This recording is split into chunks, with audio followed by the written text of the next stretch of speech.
Jamie Dornan. Okay, let's get right to it. He is the star of the Irish coming-of-age story Belfast.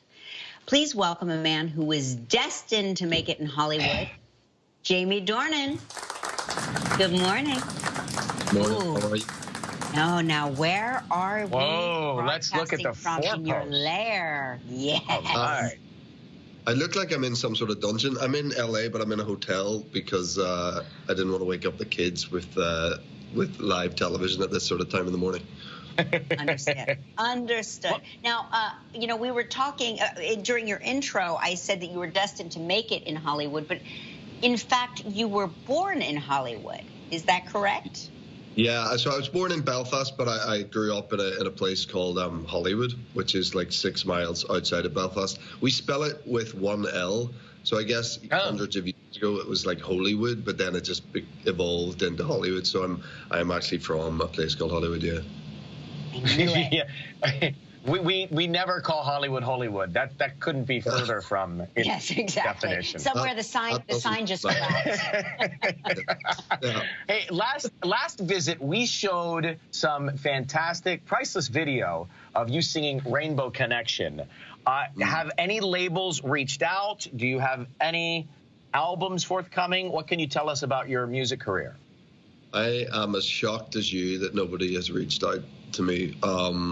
I just thought that was a home run. You know, you show that, and then I'd just be, you know, it would just be in a lot of incoming offers for, you know, voiceover stuff or musical, maybe taking it on the road.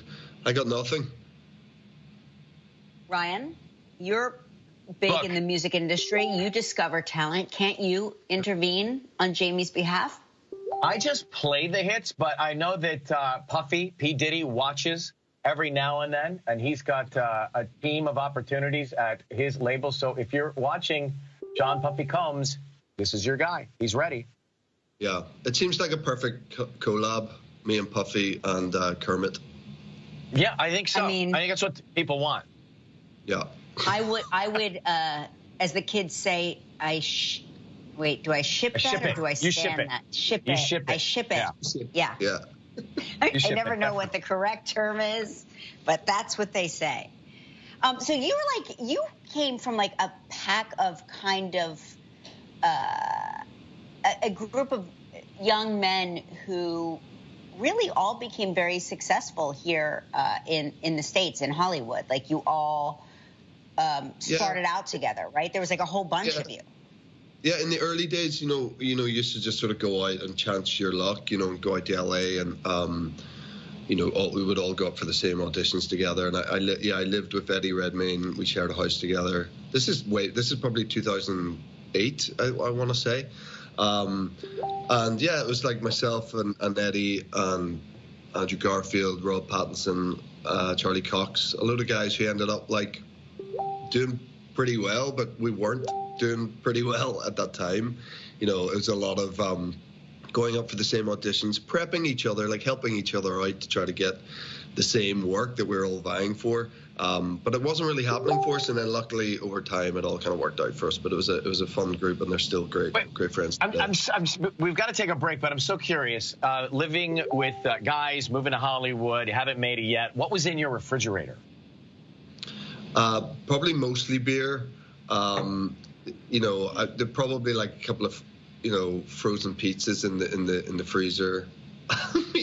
Usually some sort of like cold cut meats, you know, like some turkey slices and salami and stuff to like survive. Yeah, See, pretty grim. Jamie, if Ryan was your early roommate, there would have been smoked oysters and some sort of like cucumber water. Nothing remotely fun.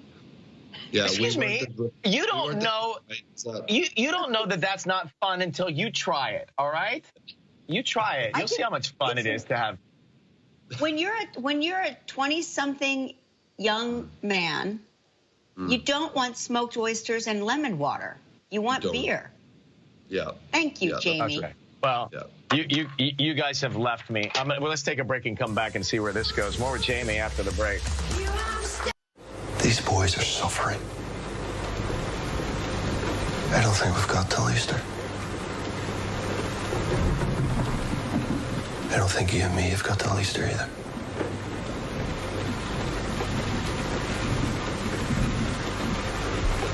come home. We'll fight this together.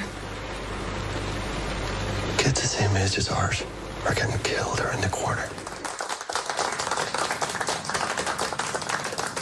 So that's a scene from Belfast, which is as I understand it, a semi-autobiographical story of Sir Kenneth Branagh's life. It's very tragic, what happened during that time.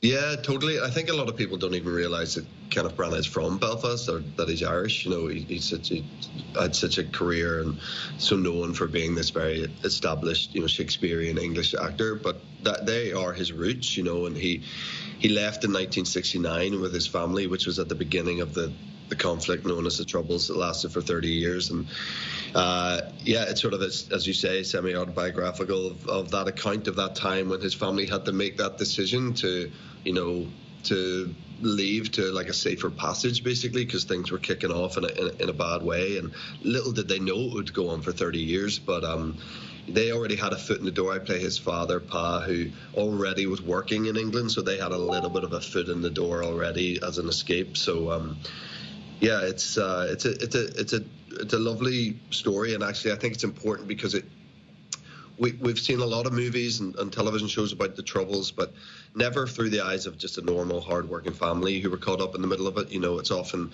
very politicized or very, paramilitary in the way we look through it. So to see it just through like the eyes of a 9-year-old boy and how it affected a real family is important.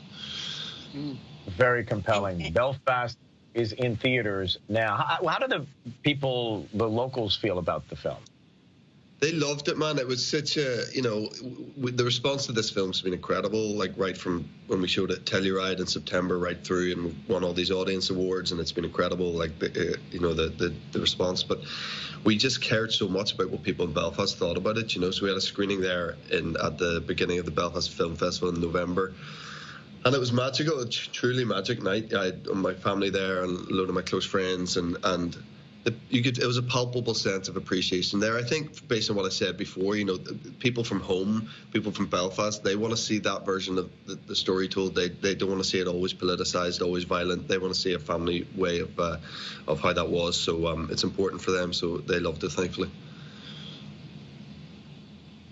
Well, it's always a pleasure to talk to you, and we certainly appreciate it. And I like the company you're keeping in this film. Sir Kenneth Branagh, Dame Judi Dench. I got a good feeling about it. Really good feeling. There's a lot of heavy hitters in there, and I'm just sort of clicking along.